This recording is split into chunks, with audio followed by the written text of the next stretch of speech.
Hello, everyone, and thank you so much for joining us today on this first panel in our Queen's Voice Lab panel series. We're really grateful to everyone joining us live and to everyone who will be watching this on YouTube in the coming days and months and years, we hope. This is a very special time for us. Today we're going to be discussing mental and emotional self-care for professional singers. Before I introduce our panel, I just want to tell you a bit more about Queen's Voice Lab.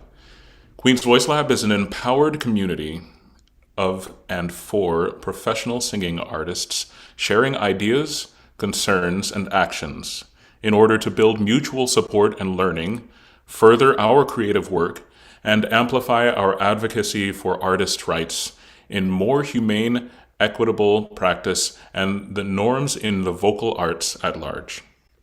Today's panel will run for approximately 1 hour, after which we'll have time for some questions. So as you're listening to us talk, please feel free to have your questions ready to go in the YouTube chat, and we'll try to get through as many of them as we can.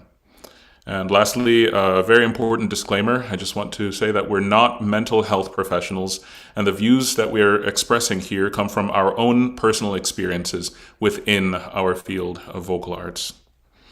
Okay, I want to take a moment to have everyone introduce ourselves. First, my name is Deshaun Burton.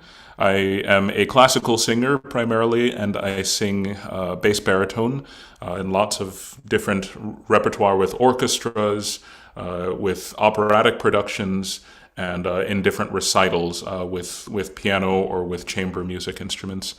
I am coming to you today from Nashville, Tennessee, where I also teach at Vanderbilt University, and I'm just really great to be here. I'm grateful to be here today with everyone. Maggie, let's have you next. Hi there. I'm really happy to be here with you all. My name is Maggie Finnegan, and I am currently in Boston, where I live, and I'm originally from California. And then I moved out to Manhattan to study at Manhattan School of Music, and then on to Peabody Conservatory for my master's.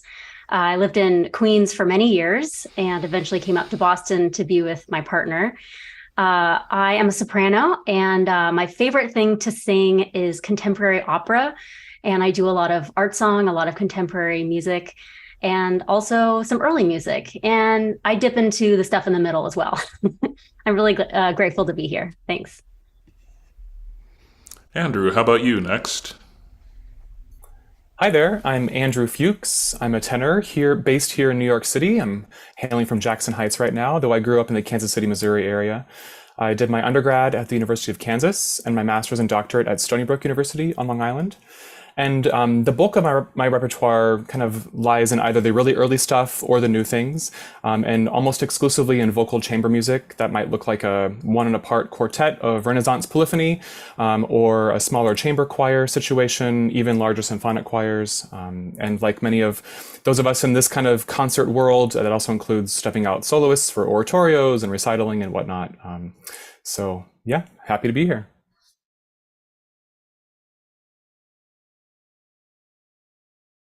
And last but not least, Melissa. Hi, everyone. Thanks for joining us. My name is Melissa Bonetti. I'm a mezzo-soprano. I come to you today from my hometown, which is I'm Andrew's neighbor. I'm also in Queens, New York. I did my bachelor's in Queens College, and then I moved to the Midwest, and I did my master's at Cincinnati Conservatory. What I generally do as a singer is oftentimes opera, oftentimes kind of romantic era, schmaltzy kind of opera, or contemporary opera, similarly to some of my colleagues here today. And a lot of that often for me has involved fusion stuff, like a lot of jazz opera, hip hop opera, Latin opera, that kind of stuff. So also in the Latin vein, for recital work, I tend to do a lot of Spanish repertoire as well. That's me, and so happy to be here. Thanks so much, everyone. In case you weren't able to kind of see the blurb on what we're going to be talking about today, I just want to run through that a little bit here. Hopefully, in this panel, we'll be addressing topics such as setting healthy boundaries, self-advocacy and agency, managing and preserving our energy, protecting professional and financial interests, and working with traumatic experiences and repertoire. These are all very important conversation topics that we deal with every day as professional musicians, but oftentimes we don't get a chance to actually talk about these sorts of things. And one of the first things that I want to sort of share with everyone and hear from with everyone here is how is it that we are able to stay present in our bodies, in our minds, in our spirits as musicians on a day-to-day basis. Certainly in my own work, you're thinking, okay, I have to be on stage either for rehearsals or I have to go and have a performance. And perhaps your mind might be thinking, okay, well, I've got to get these groceries, or I forgot to turn off the TV last night, or something like that. But what sort of tips and techniques do you all have for staying focused and present, both in your work in performances, but also in the day-to-day work in rehearsing and practicing as well? Maggie, are you up for starting? Yeah, thanks. That's a great question. I think for myself, like you said, Deshaun, this career, especially if you're a freelancer, which many of us are in the United States, at least, it's very easy to fall into the trap of having your brain in a bunch of different places at once. And often, you're having to do one job and apply to the next job, and maybe you're editing videos from the last job. So it certainly is a challenge. And for me, what I find, it sounds sort of simple, but I find that I often try to remind myself and just kind of hone in on keeping it very simple and just think, okay, why am I doing this? Why am I in this career? Why am I doing this show? And remind myself I'm doing this because, for me at least, the answer is I love singing. I love performing. And so if I'm not really in the moment for the rehearsal, for whatever I'm doing in that moment, what is it for? So often just that thought of like, oh yeah, I love this, because it's very easy to get distracted by all the things around performing that aren't actually performing. So just reminding myself why I'm here. And for all of you, you may all have a different answer, and to just really appreciate and soak in those moments of being on stage, working with colleagues, and not missing out because I'm planning the next thing or dwelling on the last thing. So that's sort of what I like to do. I really, really like that. And anyone can hop in here. But I especially love that last part about appreciation. It's something that we sort of do, kind of by ourselves, or, we're thinking about why we got into it in the first place. But it's actually a repeated practice. Every step that we take in this field sort of requires appreciation, and it really furthers our commitment to this craft. Absolutely. Anyone else?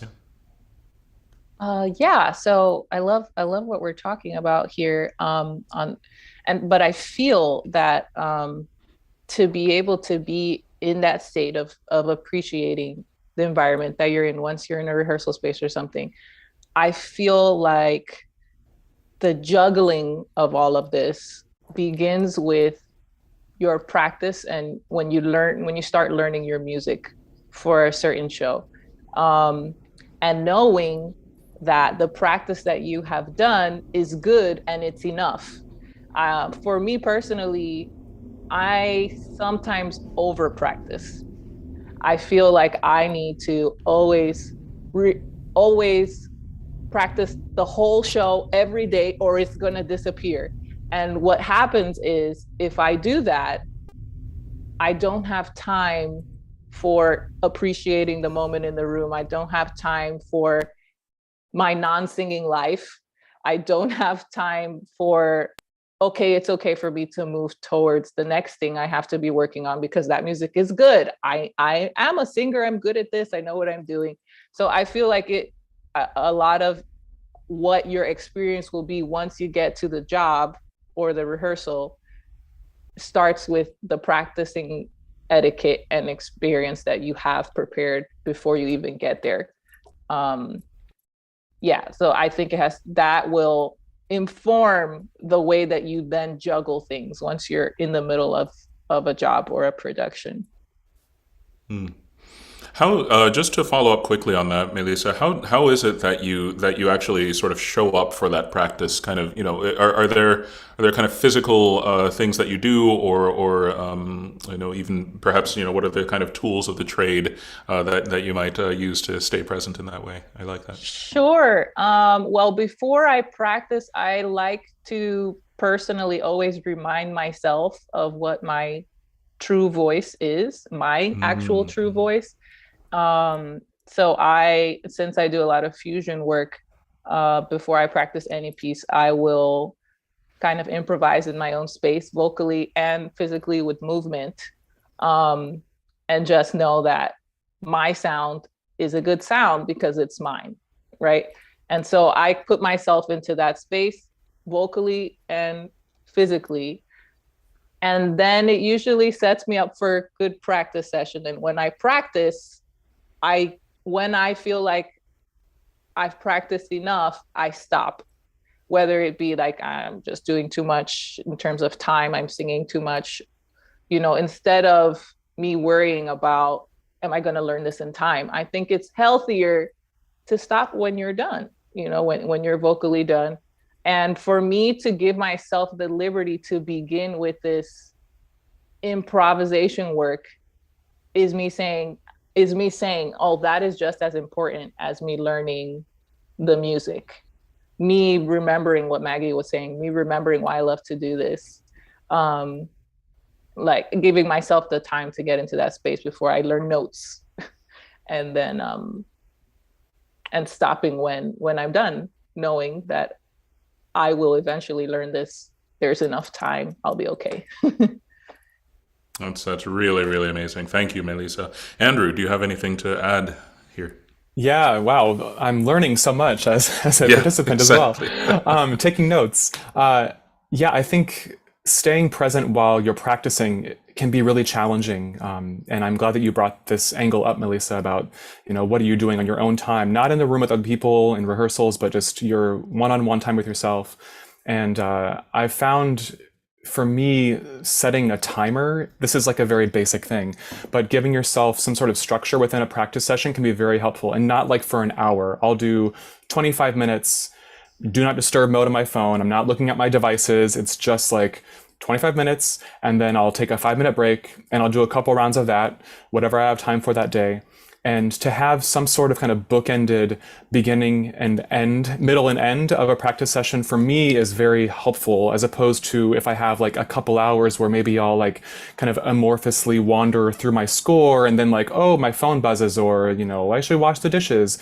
Just to have a little more focus in that way. The limitation actually, for me, usually equates in a more productive practice session. I also have gotten into a lot of videotaping myself while I'm practicing in very short segments. That way I can have kind of a teacher's point of view on what's happening in the session, because sometimes, as you might learn as you're developing your voices, you don't always have a good sense of what's actually coming across from your own ears. It can be helpful to have an outside set, and if you have a phone you can use to kind of give you visual help, that can be really helpful. But one more thing about this kind of staying present, maybe within a rehearsal space or a concert space, is to use your ears and be very open to hear what's happening around you with your colleagues. I think it's one of the wonderful like aliveness and spontaneous things that can happen in a performance or even in a rehearsal is hearing what's happening around you and responding to it musically. And if you're a little too myopic or too focused on you in that moment and not kind of zooming out and seeing a bigger picture, I think that can kind of keep you sometimes from being even more engaged. So just to keep your ears open, keep your eyes open, and take in what's around you, for me, really helps me stay present. That way I'm not kind of getting smaller and shrinking in my own focus of what I'm doing individually. I think this comes up often in my own gratitude for our field because singers often work with other musicians pretty exclusively. I mean, it's very rare where you are kind of the only musician on stage. And I also kind of want to take us through a kind of a course of what happens when you're thinking about that practicing of that piece, all the way to the actual sort of performance of it in this way.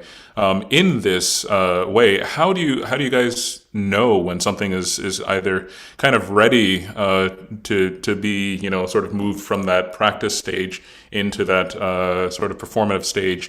And what do you do when you're maybe not super excited about something that you're sort of either practicing or rehearsing in this way? Do you guys have any thoughts on that? Knowing when it's ready can be very tricky sometimes because, like Melissa, I tend to over practice and I'm a little worried that it's not going to be there, so then I really hammer it home. But that doesn't always make for a good a good product. So trying to find the balance of what is enough and what's maybe not enough, maybe what needs more time. And I think trial and error, unfortunately, can be maybe your best teacher in that situation. As far as what to do when things. What was the second part? Yeah, when you're not super perhaps you're not it's a piece that maybe you didn't choose or something that you're not really excited to kind of perform. I know it's definitely a challenge for me too.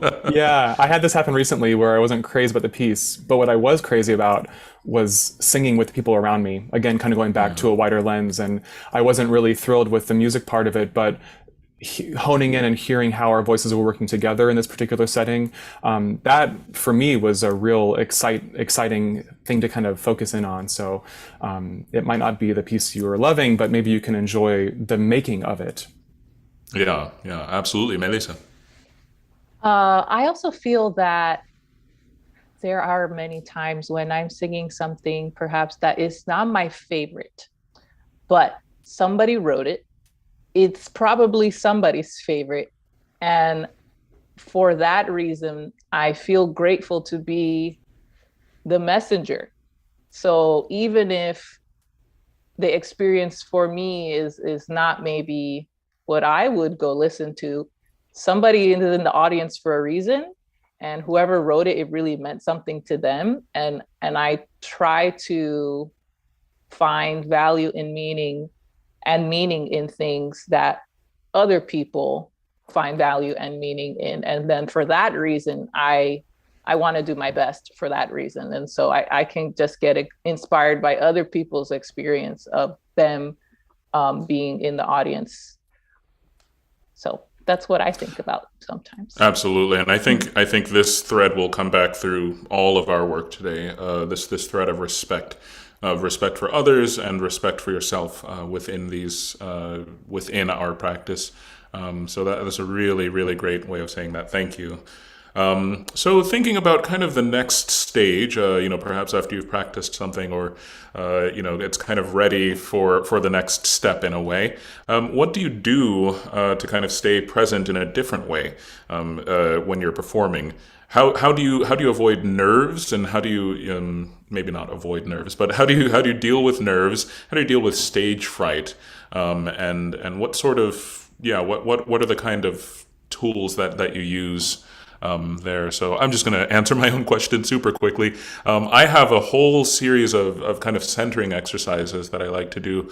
And as I was kind of thinking about this question specifically, I found that almost all of them came back to the breath and to breathing.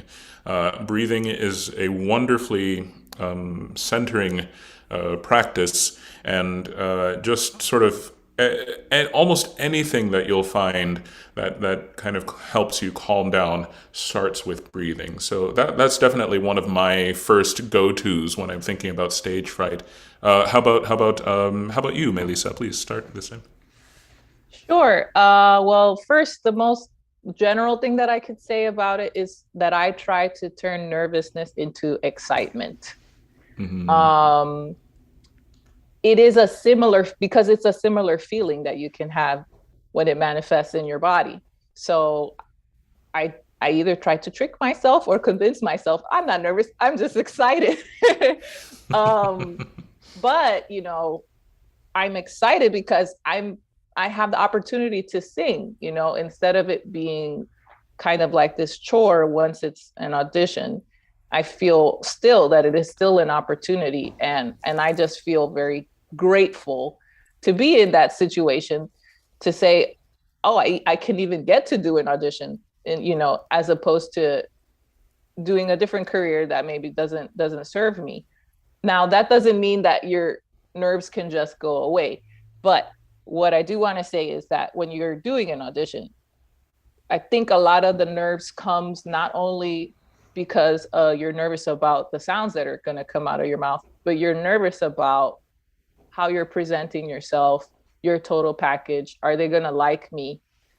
And especially when you're young, or if you're just coming out of like your master's program, or you're still in your master's program, you are still developing yourself as an artist, and perhaps you're a little bit unsure about who exactly you are as an artist, and you have so many voices in your head, instead of that teacher told me I need to do this, that teacher told me I need to present myself this way, and all of these other voices that you have in your head, which I would say those voices are great, but at the end of the day, you're the one singing the audition. And so the reason I say that is because when you're going into an audition, you're just being yourself, and yourself happens to really like to sing this music. So I just like to talk to myself for a second and dial it back and say, all I'm doing is going into a room and I'm being myself. And again, that might not take your nerves away, but it might put you in a more authentic place instead of like a presenting kind of place.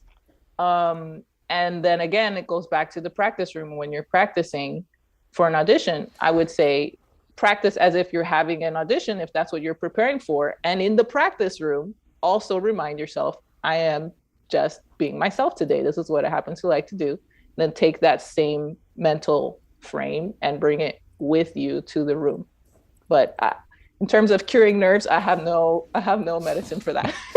we're always, but I love that, because I even stopped myself when I was talking about it. We're really never sort of trying to eliminate who we are, and sometimes we are nervous about things. I love this idea of redirecting that into excitement, because at its core, nervousness really is just excitement. Absolutely.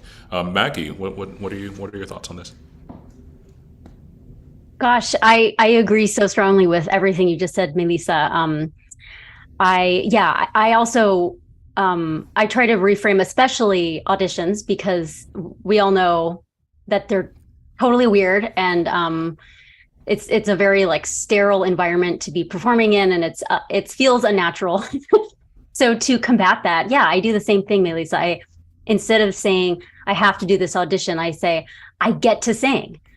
I get to go in front of people, I get to meet new people, and I get to show what I can do, and to have that, no matter where you are in your journey, you're always going to be working on something. You're always, like you said, Melissa, going to have a ton of voices in your head. And for me, I give myself permission when I walk in that room, and same when I go on stage, to let go, because in that moment, when you're on the stage, you've already, all the things you've done, they're done. And you get to just be on stage, and you have to let go and trust, which is scary, but also part of why I think a lot of us love performing, is that moment of freedom that you can feel. And to that, something for me personally that helps me a lot to stay out of my head and my brain, and not think things like, okay, here comes that high note, or, oh, how was I going to approach that? And, how to not get stuck in my head, because I think a lot of us in this career path are perfectionists, is I do a lot of character work in whatever I'm doing, whether it's art song or arias or anything like that. And I write really detailed subtext, even if it's in English, and especially if it's has repeating text. So when I walk into the room and I become this character for whatever thing I'm auditioning for or whatever piece I'm offering, I am not a person auditioning. I am this character in this moment in their life in this heightened sense. And I really build everything in front of me. So if I look this way, I'm seeing something specific. I'm seeing something specific here. So it really, and for me, that really just makes me feel like it's fun. Like I'm performing and not like, I'm singing for a bunch of, laptops, which is unfortunately how it can be a lot of the time. But yeah, I just agree so much with what you said, Mili. So that's great. Yeah. The specificity of this work is another thread that comes back over and over, and especially when thinking about kind of our mental health in general, coming back to something that's specific as the acting choices that we're making or the kind of character work that we're doing. It helps us be more engaged, which in turn helps the panel or whomever you're auditioning for or your audience also be engaged. And just a quick add-on too, I always like to remember that people, on the other side of your performance are really just there to have a great time. And no one is, all of us, all four of us, everyone in Queen's Voice Lab, we've all been, sort of on the other side of this, as whether it's as masterclass teachers or voice teachers or audition panelists. We're not furiously scribbling all of your mistakes down. We have just sort of entered the room in a spirit of gratitude for what it is that we all get to do. And we want to see people who are enjoying themselves above all. So it's a good tip to always remember. Andrew, I'd love to hear what you have to say. Yeah, just to support these amazing ideas that have already come forward, I think one way to really enliven those audition situations is to know that if it's just you and a pianist, that you can make music together in that situation. They're not just there like hanging out, playing your part. Like lean into the actual performance of that. I had an audition for a conductor I was quite nervous for, and a friend of mine said, just go in. This person is an amazing musician that's going to be playing for you. Just go and make music. And it was like, oh, you mean I can just do that? Like, it's not just me against the laptops. So to know that that's another person you can lean on and make music with in that situation can, I think, help divert some of that, oh, it's just this me situation, the spotlight is on me. And also to normalize that nerves are normal and the adrenaline rush happens. And it's like, it can be like a tunnel, like you will eventually come out of it. It might happen after the first song in your recital or a couple pieces in, but you will get through the nerves. And I think if you kind of get stuck on the fear of them happening to you or to resisting them, that's not really a proactive way of handling them. So if you can just allow yourself the time, if you can, to move through them and to not resist too much, because the resistance is where I think the trouble can really kind of compound. And it might feel like your breath is high or you're shaky or you're having a hard time focusing. That's all okay. Just come back to knowing that you're going to move through this, and to not think that something is wrong with you because you're feeling those things. It happens to everyone. Isn't that funny how physical resistance often manifests itself in vocal resistance? It really, really does happen that way. But thank you so much. Really, really well said. Thinking again next on our little path here of continuing to kind of think about performing. How is it that you find the best version of yourself, and how do you sort of accept who you are as a musician, because it's very important, especially when you're on stage or when you're performing with other people, to just bring your fully authentic self. What are some things that you guys do to find and encourage your fully authentic selves in this field? Let's start with Andrew. Thank you. This is a big question, and the one word that comes to mind for me is flexibility. Flexibility in your interests, because they will come and go, they will change. I know that a lot of my schooling as a college student and into grad school was kind of focused on one very specific path that felt okay, not great, but I didn't know there were other ways to make music. And when I really kind of took stock of the kind of stuff that I liked to sing, not just listen to, because that can be kind of different sometimes, those two, and what I was actually getting hired for, and the people who I found myself around just through different opportunities, that's when I became a little more aware of how my path had kind of started to make its own thing, and it looked very different from what I thought it was going to look like. So I think part of finding your voice is trying to kind of let go of what you think you should be doing and play around, experiment, sing all sorts of different things, without like overwhelming your schedule. Be active and involved, because I think through those opportunities and those relationships with people, you'll start to get a sense of like what's really making you tick, and how are people responding to you in those environments, because it might look different than what you originally thought it would. And you'll know, like, for the times that you're not happy doing certain repertoire or working with certain people, it's like, take stock of that, because you'll feel it. It's like, this could be better, so I'm going to try something different. And kind of being open and flexible in those changes, I think, is really important. There are many ways to do what we're doing, so be open to them. Yeah, it's kind of making your own luck in a way, that you sort of have the preparation to try the experience for when it kind of gets to that next stage. I also had a teacher once that said Fachs don't exist.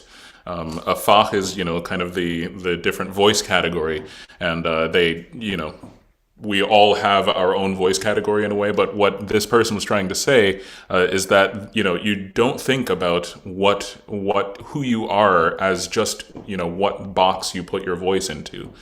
You think about who you are as an artist, as a human being, and you help yourself to represent that in the world. So it's very, very important to remember. Thank you so much. Maggie.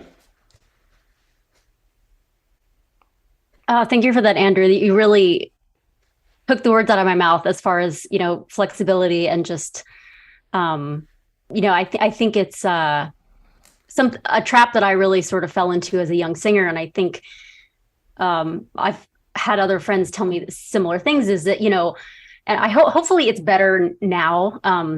But, it really seemed like when I was in undergrad, especially, there was really just like one path that was presented to me. It was, this is the way to be a singer, and if you don't fit into that, then you should probably find something else to do. And as I learned, as I grew, there are so many ways to be a singer, just like there's so many infinite ways to be a person in this world. And so something I would say also is, as a young singer, you're still figuring your voice out. You're still figuring out what you want to do. Don't wait to feel like you're perfect. Don't wait to feel like, oh yes, now my voice is exactly the way I want it to be. Because voices keep evolving constantly. So you're going to wake up several days throughout your life and your voice will be different. And, and you may, and that way, as you evolve, as you grow, meet yourself where you are. Don't try to be somewhere that you aren't. So wake up and say, okay, this is who I am today. How can I apply what I have today to figuring out how I want to be happiest in the world, how I want to be a performer? Taking a bunch of different opportunities. I really, as a young singer, I really just tried to sort of say yes to everything. And a lot of it ended up being, well, I don't ever have to do that again, and I don't want to. And a lot of it was like, wow, I totally didn't think I would dig that, and I really did. And I also, something that I still think about is what I'm actually after as a performer what am I chasing? Is there a moment? Is there a feeling? And I try to write down or think about all the ways that I could achieve that feeling or moment. And often there are many different ways. And a lot of it involves making opportunities for yourself. But yeah, I would just say, especially as a young evolving singer, meet yourself where you are and go from there, and say yes to lots of stuff and take notes and be in the moment and go from there. And you'll have a lot of experiences and hopefully hone in on, exactly the kind of performer that you want to be. And that'll keep changing. Yeah. Yes, it absolutely does. I was a completely different performer just yesterday and just today, and I will be tomorrow. And it really changes every day, just as we sort of grow. But honing that curiosity about who you are, about how you can express yourself through this. And talking to other people about it too, I think is really important. So thank you so much, Maggie. Really, really appreciate that. Melissa, what would you like to say? Yeah, I would like to talk about this in terms of relating who you are as a human being on this floating sphere to who you are as a singer and a musician and an artist. So for me, the more I realized who I was as a person in general, the more I realized who I was as a singer. And I would say I never really wasn't myself in the opera room, in the opera world, but it can be easily to lose yourself because you're trying to fit a certain mold of what you're supposed to be as an opera singer or a classical singer or an oratorial singer or any of those, especially when you're young, right? And so just speaking from my own personal experience, I'm Dominican, and there was no classical influence growing up. I used to listen to Missy Elliott and Celia Cruz. I didn't even know anything about rock and roll. It was straight up hip hop and salsa, merengue, bachata. So, and then all of a sudden I learned about opera, musical theater, and jazz, and there was no school for salsa, merengue, bachata. It wasn't an option to study those things that I really loved. And then I was told that I could never sing all of those things because I was singing opera. And I said, okay, you know better than me. I'm just a student. What do I know? But they were wrong. They were absolutely wrong. But they weren't doing that on purpose. They were doing that because they had not met somebody maybe who grew up on this kind of music and then wanted to really pursue opera as well. So now that I get to do all of this like fusion stuff, I'm seeing, in the last several years where I've been performing actively, I'm seeing that all of the stuff that I grew up with is coming into my work as a classical singer somehow. And in fact, people want to work with me because I have those things in my blood in terms of it's something that I just grew up on all the time. And then I started to experiment with those things as well, that now I possess the potential of doing fusion work. I possess the potential of sometimes having different vocal tone. And so the point is, whatever makes you who you are is, and if you like those things, right? Perhaps some people don't really relate so much to some of the things that they grew up with, but if you do still love those things and you find yourself wanting to incorporate that into your professional work, I think it's actually going to serve you once you get a career going. And I don't think you need to put it aside. I think you need to dig into that stuff and say, well, what kind of singer do I want to be in this classical world if you're pursuing classical music? And then you're going to become somebody that people look for because you have a very special, unique quality. And also, other than being, marketable or sellable or anything. Who cares about that? You're going to be happier, right? So, yeah, that's what I have to say. Okay. Much happier. I mean, you sort of really dig into what it is that you love, and people are not attracted to your voice or anything like that. They're attracted to who you are because you are doing what you love. It's just always better for everyone.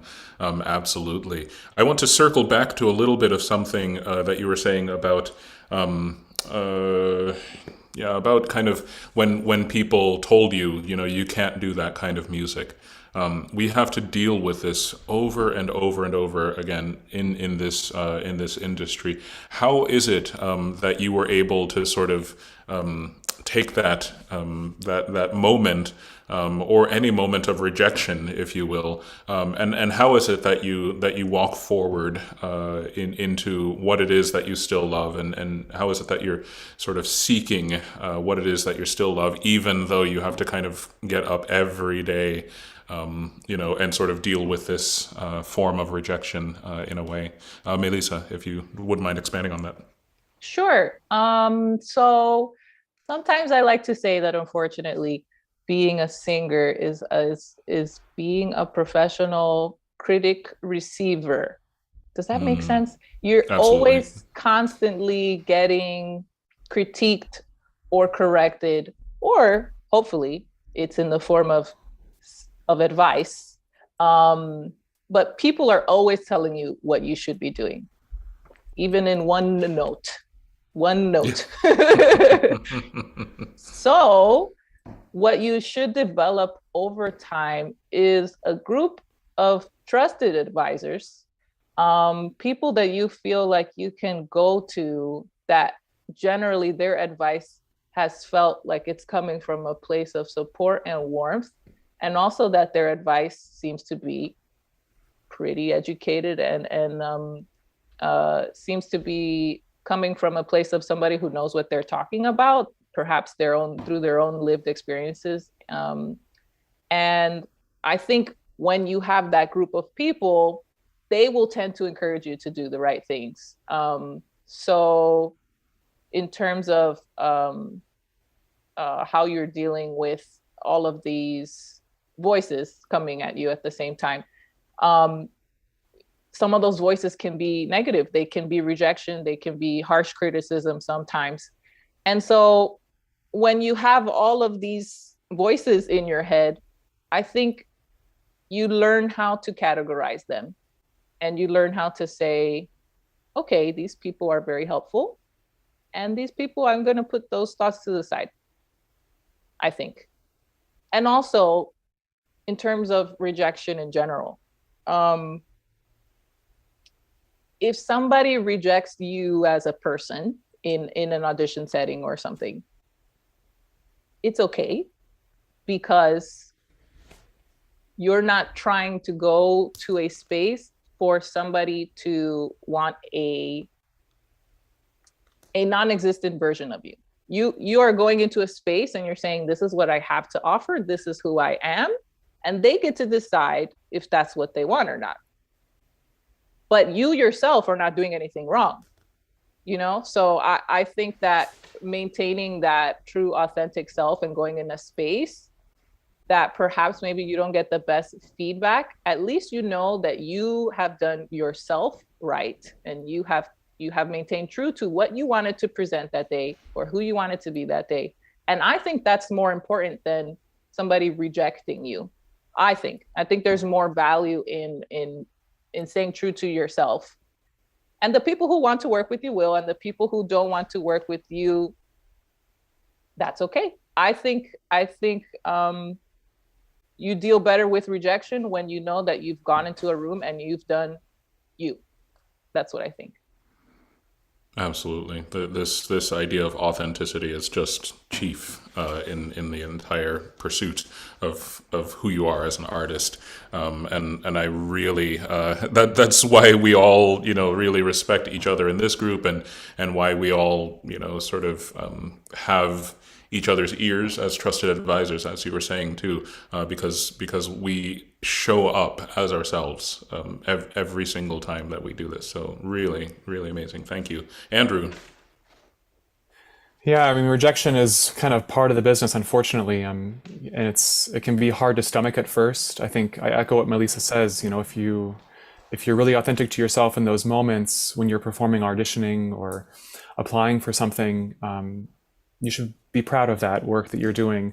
And if it wasn't to the person who's the power holder's liking, then that's not really up to you. That's someone else's opinion of what you are putting forth. And it can feel really unfair and really difficult. And you can think, well, I did X, Y, and Z, and I showed up and I sang well and I did all the right things, and it still might not work out in your favor. And the more you can accept that that's a possibility, that even if you've done all the right things, it doesn't always mean that you're going to win or get it. Unfortunately, to accept that and to know that I did what I set out to do, which was show up, sing as best as I could, whatever your intentions were for that moment, and to just keep moving forward. You might be really hurt for a couple of days, and you can lean into your friends or go to the froyo cabinet, whatever you need to do to kind of self-soothe that kind of grief that can happen when you're rejected. That can look like many different things. But to know that you can always keep moving forward, and that these roadblocks sometimes are also there maybe because you weren't ready for something. There are auditions that I took that I really did not have any business taking. And to think back, wow, I was really, really courageous doing that. I'm glad that those didn't work out, because I would have just totally drowned in those arenas, So I think sometimes, not to speak to everything happens for a reason, but I think sometimes, you might not be ready for an opportunity that you think you are for. And maybe people who are kind of in charge of hiring or whatever can see the bigger picture and be like, maybe we like almost all the things that you're doing, but you're just not quite ready for this. So we're just going to pass. Keep at it. It doesn't mean that it's a no forever. It might be come back and sing for us next season. And it can be wow, this is exactly you're ready now. The rejection can be hard at first, but you just got to keep moving through it. I like this idea of kind of really looking into reality, and saying, this is who I am as a person. And sometimes, it just isn't quite the right moment. I have had so many auditions, where I just sort of, I'm not listening necessarily to those voices, that are constantly saying, oh yeah, blah, blah, whatever they're saying. But, I just sometimes go off stage and I'm like, actually, yeah, I'm not so sure that, this is the moment for that. I can remember one where, there was just kind of I don't even know how to say it, just a miscommunication perhaps. And I thought it really was a rehearsal when it was just straight up an audition. And, I just came, kind of dressed in t-shirt and jeans and thinking, okay, I'm ready to, kind of just go over some tempi, maybe. I don't know, maybe we'll just have an espresso and talk. I have no clue. But no, they were all sitting in the back of the hall and they said, you may begin. And I was thinking, oh, wow, okay. This is a completely different moment. And that moment was, kind of a way of me saying, you know what? Yeah, I really do want to be engaged, in a way, and be present in a way that says, okay, whatever, is going to happen, whoever's in the room, I want to sort of show them how much I enjoy this, and not, kind of just sit back on my heels and wait for things to come to me. So this dose of reality, I think, is an important one to also consider. Thank you so much, Andrew. Maggie. Yeah, this is such a good topic. I don't have a ton to add, because what y'all have said, I completely agree with. I think, what you basically have been saying, which I agree with, is, all you can really control in these audition situations is yourself, and if you go in and do your thing, I've gotten to a place with most auditions where, if I go in and do my thing and I feel really great about it, it's just sort of all right, now it's that I put that out into the universe, and I know I did me, like you said, and it's just a matter of what they're looking for, and something that's, liberating, but also can add frustration to this career path is that unfortunately it's a bit of a numbers game. There are just too many singers for not enough spots. And it gets worse as, depending on which voice type you are. And so a lot of it is just, a lot of times I just look at it as, the more people you get in front of, the better. If you're ready to, and you're ready to show your authentic self. There are plenty of auditions where I've gone out for a certain role and I kind of have a sense, not sure that I'm exactly what they're looking for, but I'm going to go in there, do my thing. And, a year later, I get called in for something else, and they thought of me. So you just really never know. And the other thing I found is that, it does take a lot of rejection, but eventually, if you go in to the room and have fun and really just, embrace that moment, you will find the people that will there'll be a relationship that will probably last the rest of your career. And you might have a few of those people if you're lucky. And it's, in my opinion, it's just totally worth it to find someone who sees you and says, yeah, I totally get you as an artist. And I'm picking up what you're putting down and let's do something cool together. And that moment is super exciting. And I think the only way to get there is just, keep singing, keep getting in front of people. And to all the young singers out there, it gets easier, I promise. I think about my undergrad auditions and the ball of stress that I was just rolling into that room. And I'm amazed that I even could do anything. So it totally gets easier and, going in and having fun and just think, maybe I'm going to meet my new artistic kindred spirit today. Maybe I won't, but maybe I will. And some of these people that we're working with now, some of these people that you're meeting in these places, they could very well enable you to start something completely different than you thought you were going to do. So I think being kind of ready for these moments is also very important just to know that really anyone that you meet that you may be working for, like you said, you may be working with for the next 20 years. That may open up a completely different chapter in your life. This is definitely the age of, kind of putting things on YouTube, Kickstarter, kind of putting your own interests out there, making your own song in a way, making your own fusion experience in a way, and having people who believe in that. I want to actually sort of go on to something about you said actually a little bit about this earlier, Melissa, about sort of cultivating a network of people that you believe in you, people who are maybe not sycophantic or just kind of people who say yeah you're doing a great job and just sort of don't sort of extrapolate on that, but how is it that in this sometimes disconnected field, how is it that you create and cultivate a community of supporters in this way? Melissa, could you talk a bit more about that? Sure.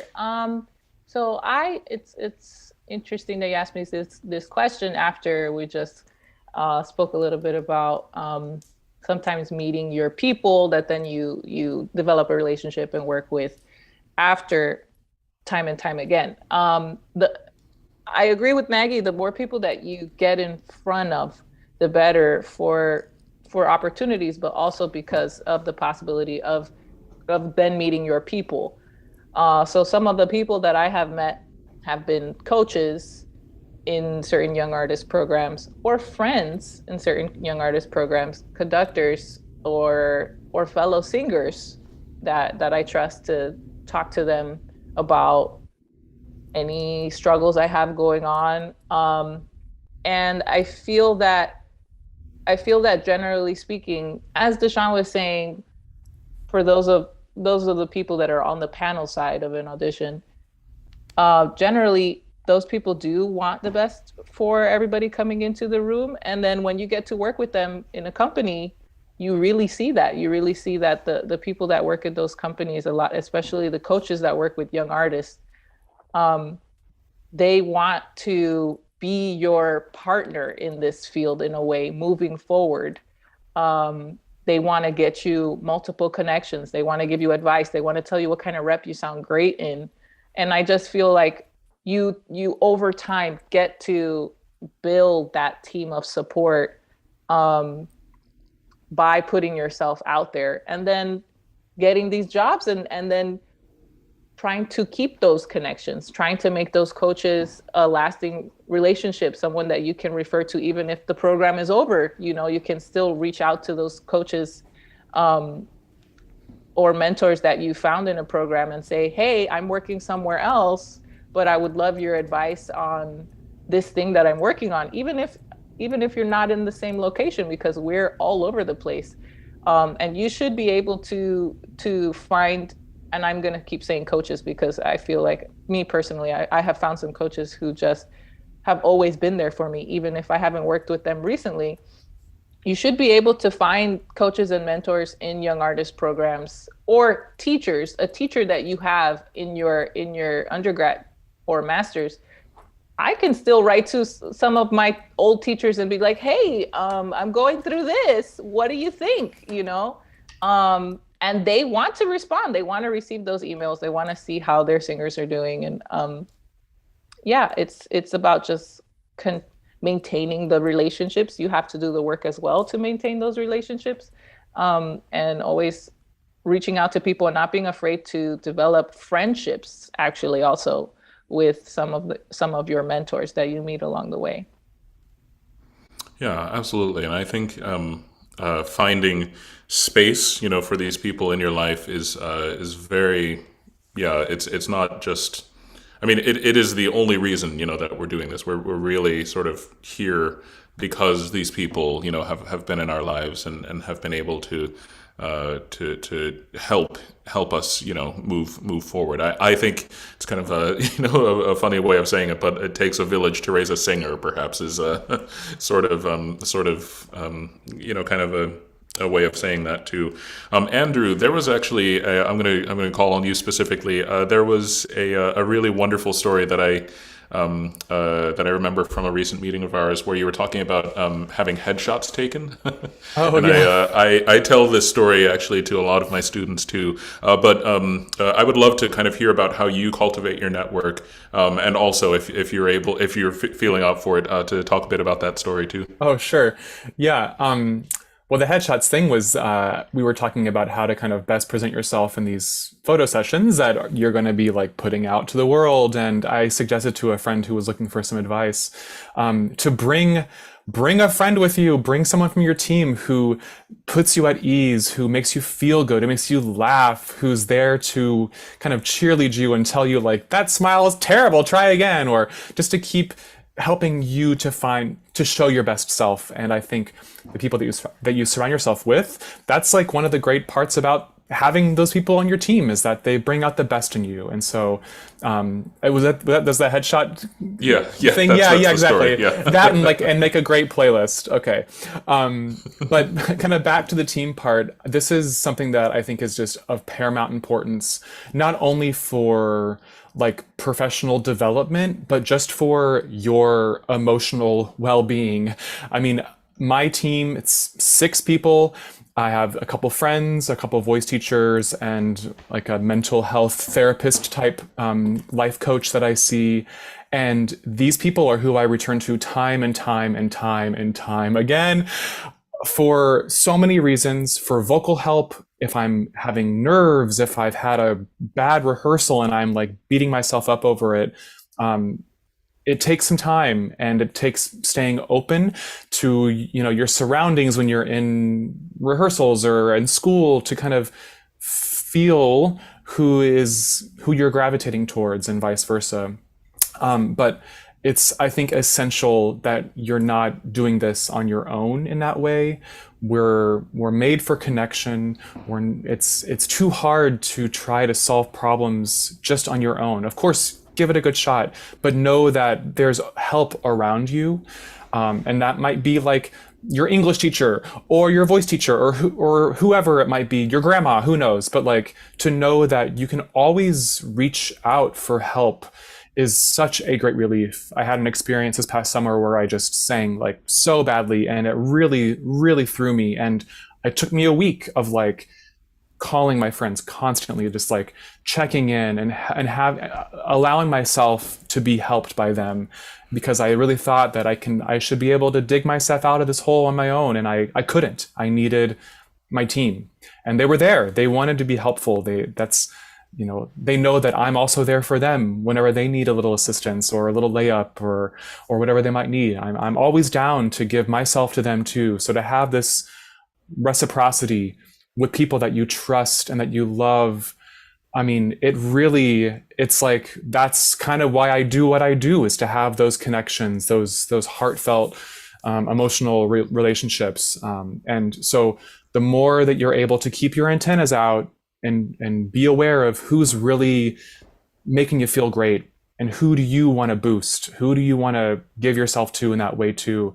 And then just kind of keep cultivating those through emails, through text, through FaceTime, through visits, whatever you can do to encourage connection, and not in a way that's like, I want something out of this relationship. That's not it, right? It's about like an authentic call to connect and to not be afraid to then call them when you need something, because I think sometimes it can feel like it's not okay to ask for help in that way, but it totally is. And to not be afraid to do that.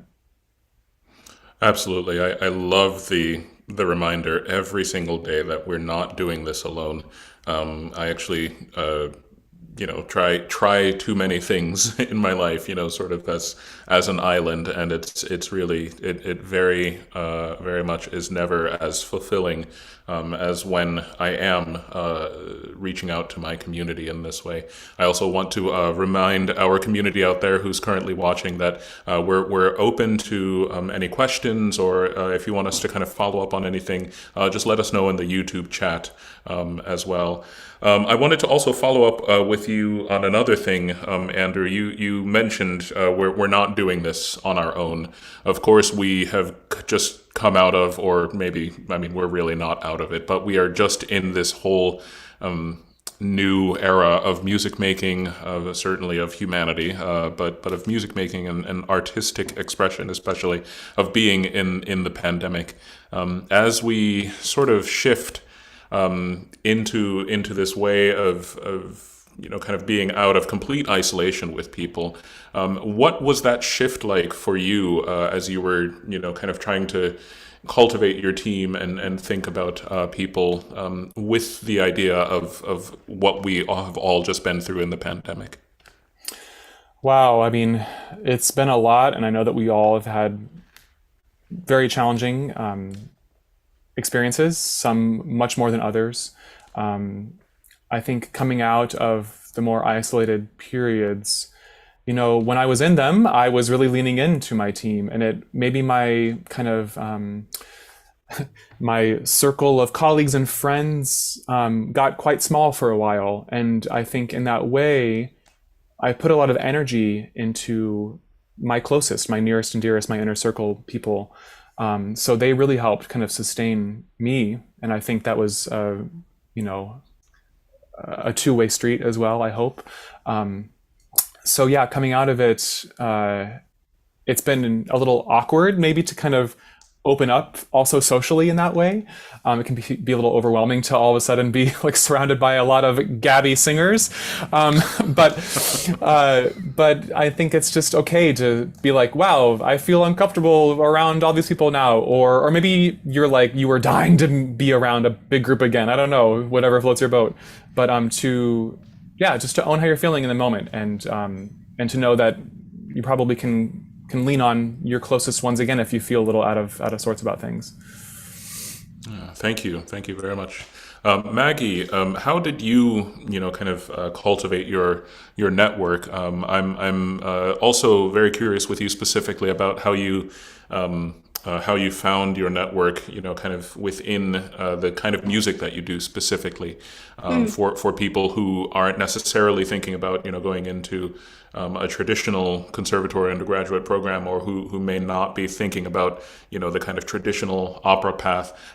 When was that, kind of opened for you in some of these other arenas that you reign supreme in? That's a great question. It's sort of happened by accident a bit. But now looking back on it, I see that it was sort of the seeds were planted pretty early. Oddly enough, the first opera that I ever saw when I was 7 years old was A Midsummer Night's Dream by Benjamin Britten. And I was completely smitten. And then I just was determined that this is what I wanted to do, was sing opera. And bunch of years later, I found myself in grad school, and, I would always audition for, all the Mozart, Ina Etta roles. And I just kept not getting cast in those. And I kept getting cast in like the stuff that I was like, I've never even heard of that. What even is that? And, at first I was kind of like annoyed, because I thought, well, I want this, I had this vision of, what an opera singer looks like and what it is to be an opera singer. And, I went down this path that was sort of presented for me of doing these contemporary pieces that were often, instead of the main stage, they were often done in a black box theater. And I was so, I got so enamored with the different subject matters. And, I ended up playing a lot of contemporary, like people who actually lived, and the research behind it. And as I did more and more of it, I also really became almost sort of like addicted to the feeling of conquering, or, I don't know, I'm not coming up with the word, but like, tackling really tricky music, or music that, looked really scary on the page, but then, after banging your head against the piano for a week, starts to finally make sense. And I got a lot of, mental stimulation out of that. And I still, every time I get a new role, I still, have that moment where I'm like, why am I doing this twice?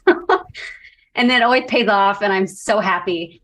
But yeah, so it actually sort of happened to me. But then, looking back, I realize I've always gravitated towards, the more contemporary sounds. That is not to say I don't absolutely love, classical romantic music, because I totally do. But yeah. And so once I started down that path, I think like we talked about finding your people, I found a way to perform in a way that people saw me.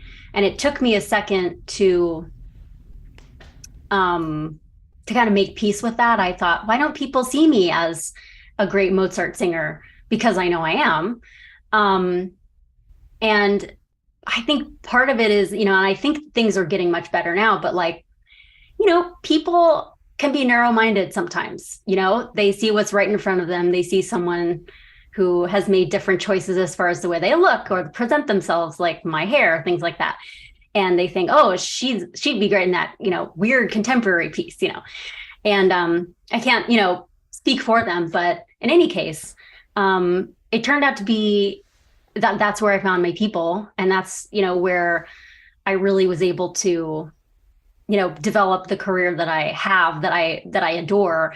And the funny thing is, now that I'm doing all these contemporary pieces, people who see them then see me in them, and then try to cast me in Mozart operas, which is great. But it's kind of it took the long way around. But quite a circular like I said, you just route, never yeah. know. Wait, sorry, say that again. I was just saying, quite a circular route, yeah. Exactly, yeah. And that's the thing. I mean, I think in life, as in performing, you can't always decide the path and where you're going to end up. And I think as long as you keep checking in with yourself and are like, oh, is this really what I want to be doing? Am I happy? and you chase those things and follow the paths and follow the people and really engage moment to moment. I'm thrilled of the kind of things I get to do, and a varied array of different types of performing, which is I'm very grateful for.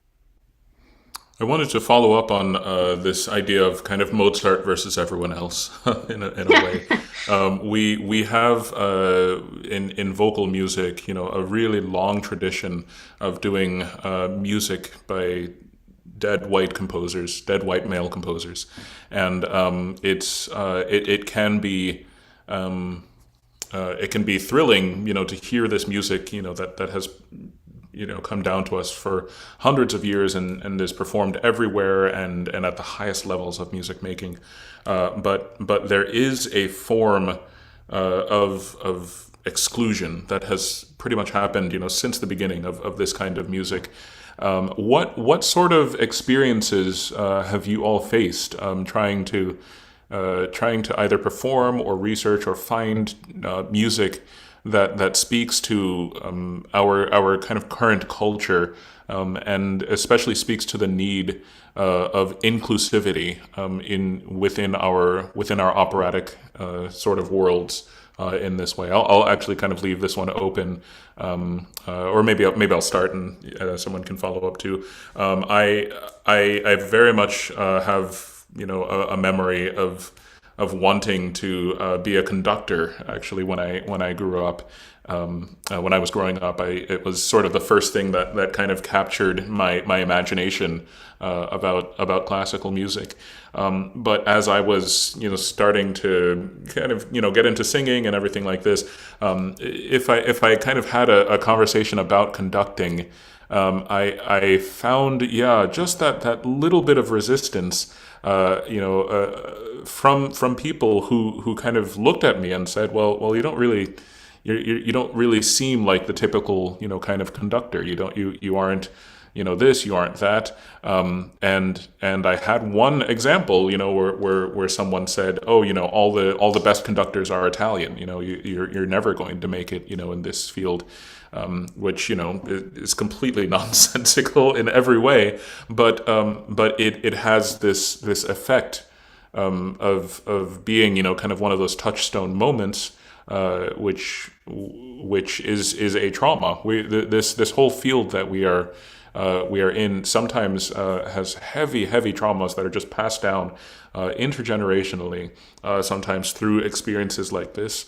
That we all have had, sometimes through the music that we have to sing on stage, which can sometimes be very intense emotionally.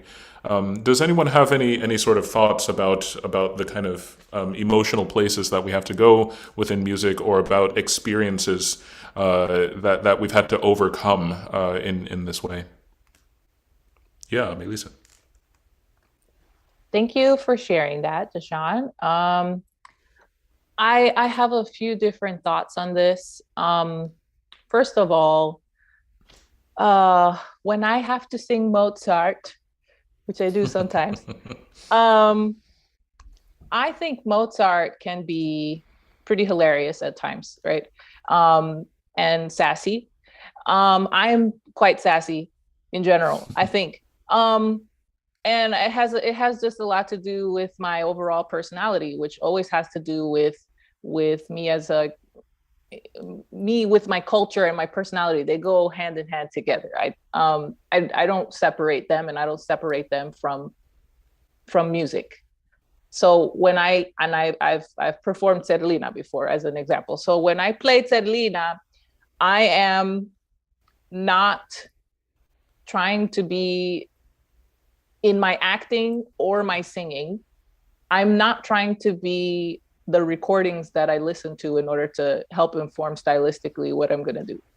Those are educational so that I know how the thing is done, generally speaking.